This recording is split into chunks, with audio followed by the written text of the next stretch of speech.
मैं मानता हूं कि आजकल एक युद्ध चल रहा है और जो मीडिया का काम होना चाहिए वो भी शायद उसी तरीके से है, क्योंकि वो भी उसी समाज से आया है।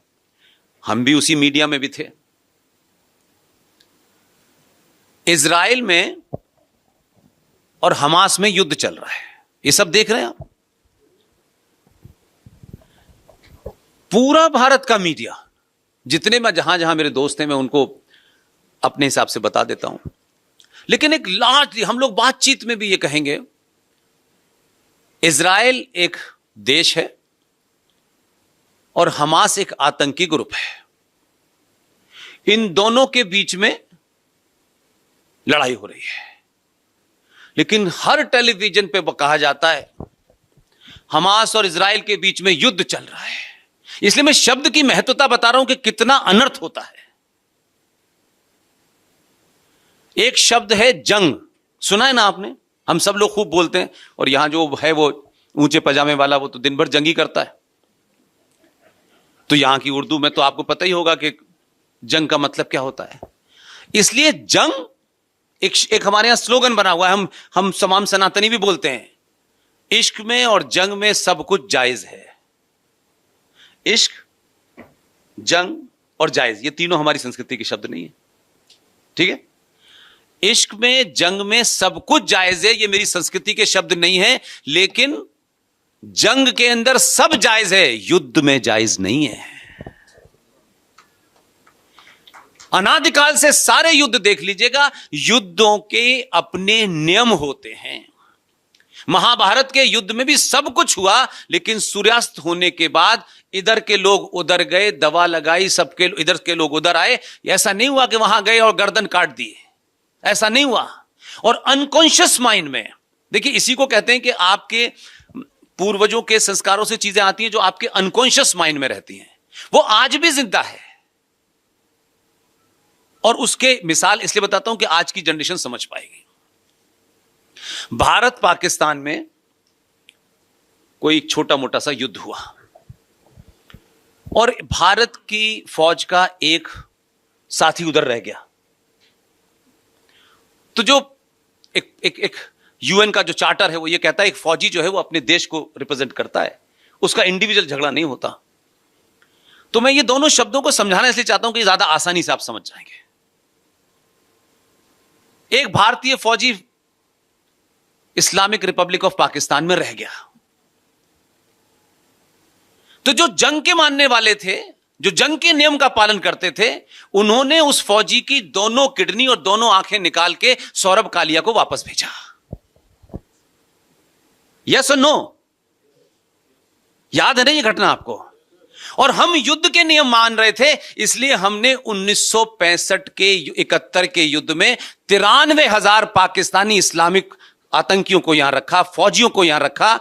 और उस जमाने हमारे यहां गेहूं सुअर खाते थे अमेरिका में, वो यहां आता था। तब भी हमने 93,000 में से किसी एक की कमीज का बटन नहीं तोड़ा। ये युद्ध के नियम थे, हमने सबको वापस किया अनकॉन्शियस माइंड में। इसलिए शब्द कैसे अनर्थ करते हैं, ये मत कहिए कि युद्ध चल रहा है इजराइल और हमास में। ये जंग है, इजराइल युद्ध लड़ रहा है और हमास जंग कर रहा है, इसलिए दिक्कत हो रही है। अगर इजराइल जंग करने लगेगा तो इनका सफाया हो जाएगा। वो अभी भी नियमों का पालन कर रहा है, उससे हर आदमी पूछ रहा है, लेकिन उनसे नहीं पूछ रहे। तो छोटे छोटे शब्दों को हम जब रूटीन में बोलते हैं, तो जैसे आजकल हमारे यहां चल रहा है ना, धर्म के नाम पे ये हो जाएगा, धर्म के नाम पे हो जाएगा, धर्म के नाम पे किसी को रिजर्वेशन दिया जा रहा है। धर्म के नाम पे किसी को रिजर्वेशन नहीं मिल सकता।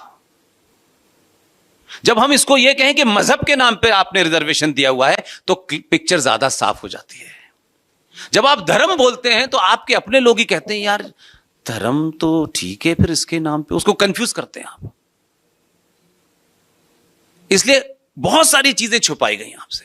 आज क्योंकि इलेक्शन का दौर है, तो जो बात वहां बड़े बड़े ज्ञानी नहीं कह पा रहे, मैं अपनी तरफ से कोशिश करता हूं कि उनको ये बातें सुन लें तो कुछ उनके काम आएंगी, उन्हीं का तर्क मजबूत करेंगी। आप सब जानते हैं मेरा किसी से कोई एफिलिएशन नहीं है। आजकल एक बहुत जोर से शोर मचा हुआ है कि कुछ लोग भगवान राम के मंदिर नहीं गए, एक पार्टी राम विरोधी है और वो मंदिर नहीं गए, वो वहां प्राण प्रतिष्ठा में नहीं गए। ये तो हम आज देख रहे हैं। जब तक आप किसी बात को हिस्टोरिकल पर्सपेक्टिव में और वर्तमान से नहीं कनेक्ट करेंगे तो जो बच्चा मैगी खाता है ना, उसकी समझ में नहीं आएगा। इसलिए दोनों चीजों को कनेक्ट कर दीजिए, आसान कर दीजिए उसके लिए रास्ता, तो वो समझ जाएगा। और जब समझ जाएगा वो मैगी खाने वाला बच्चा, तो वो 2014 पैदा कर देगा। इसलिए आप उसको करेक्ट बात बता दीजिए, उसको ये मत कहिए किसे वोट देना है, उसको समझ में आ जाएगा क्या करना है। इसलिए मैं आपसे सिर्फ यही कहना चाहता हूं कि जब संविधान बना, यह तथ्य नहीं पता लोगों को, क्योंकि लोग इमीडिएट कुछ इधर मिला कुछ मिला, बस कहानी खत्म हो गई। जब संविधान बन चुका था, यह मैं घटना इसलिए बता रहा हूं जो रिलेवेंट है आज की डेट में। अगर डीएनए ही ढूंढना है किसी पार्टी का, तो फिर डीएनए वहां से ढूंढो जहां से शुरू हुआ है। बीच में से बोलोगे तो लोगों की बात गड़बड़ समझ में नहीं आएगी। जो पार्टी भारतीय राष्ट्रीय कांग्रेस, जिसके बारे में कहा गया कि यह आजादी की लड़ाई लड़ रही थी, यह दुनिया का पहला ऐसा अजूबा है